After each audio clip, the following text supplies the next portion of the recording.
Hopefully everything is okay with you folks still.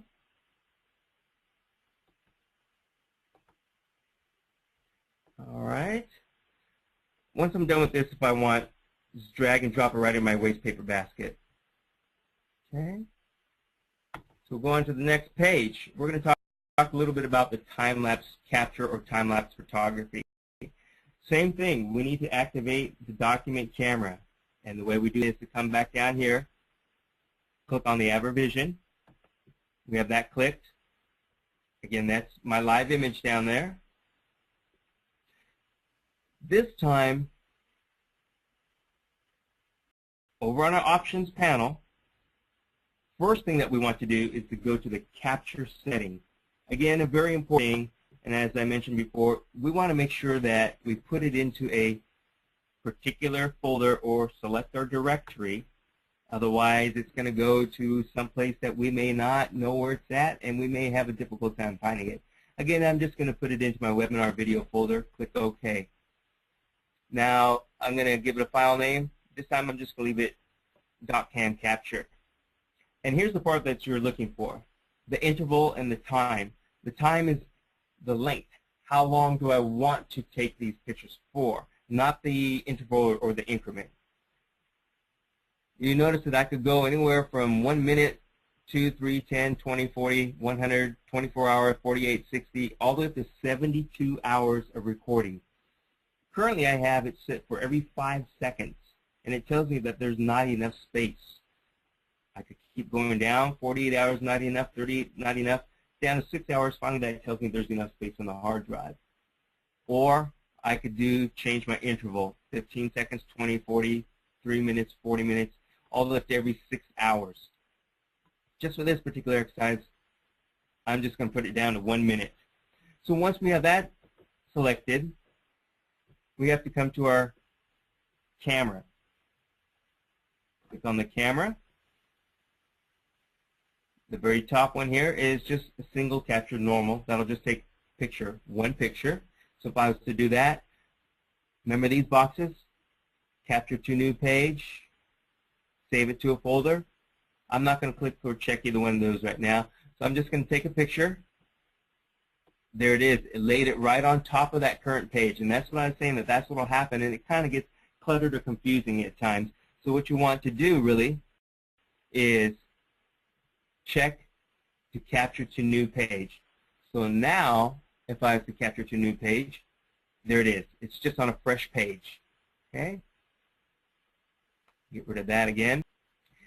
However, if I wanted to automatically be saved to a folder, which in most cases I would, you could begin to start building your own resource library of images or documents.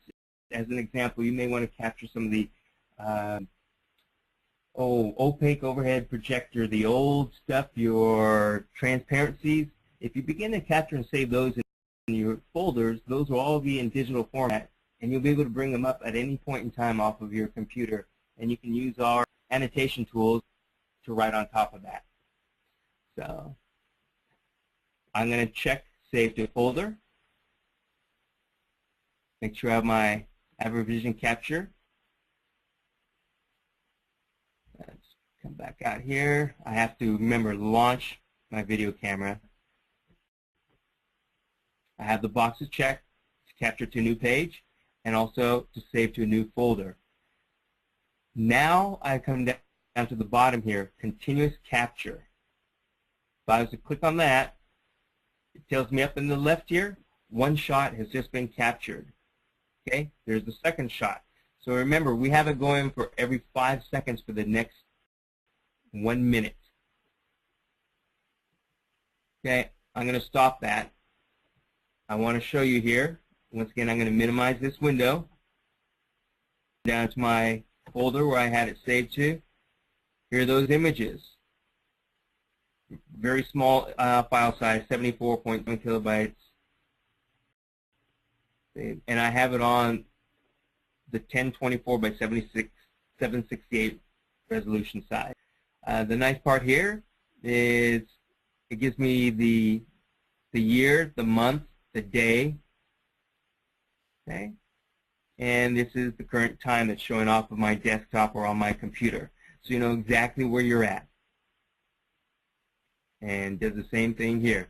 You'll also notice that it'll give me my frame number. You'll see where it says after Wednesday 12:53 and 49 seconds it says 00001. That first image was 0, then this is 1, and now we have image JPEG number 2. The benefit of this is if you're doing anything where it might be something scientific and you need to know exactly what time and what frame that image was captured just to see the change in the chemical reaction, or perhaps you might be doing something with chicken hatching, so you know exactly what frame, what time that occurred. Okay, I'm going to clock out of there again.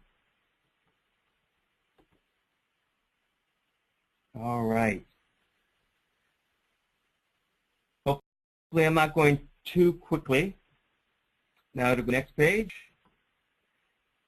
Special tools, the AVerBox and AVerVisor. Get rid of that.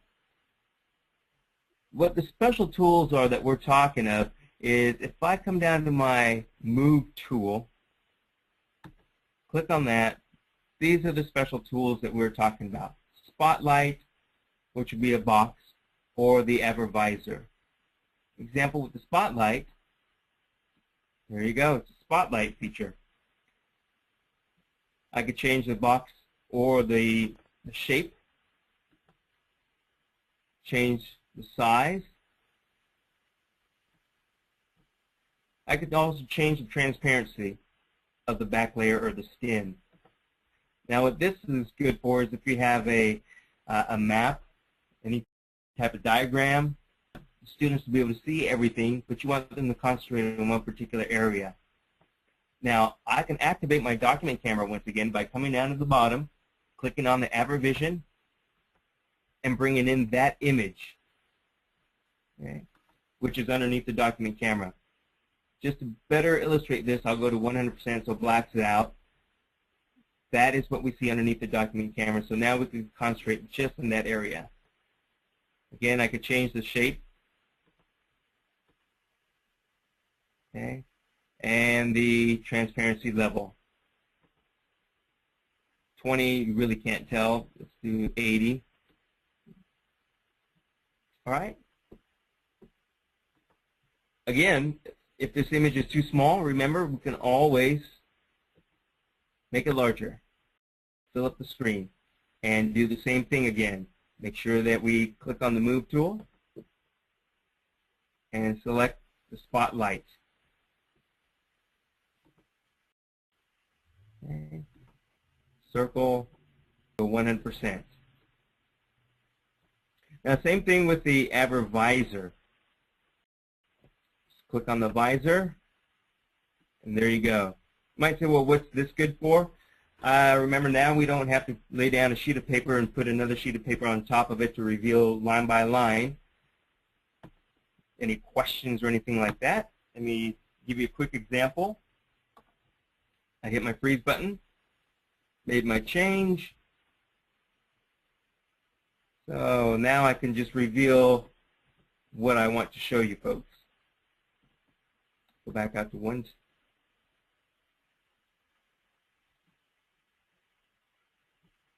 Here we go. There's that example.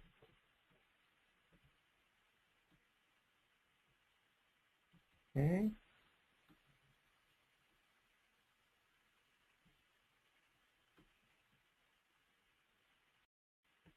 Same. Over here we could do the transparency level.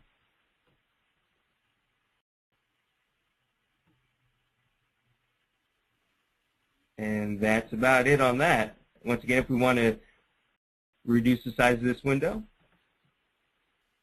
we can do the same thing. Click on the Move tool, Spotlight, or the visor. Notice the visor covers the entire page, the white area. Okay?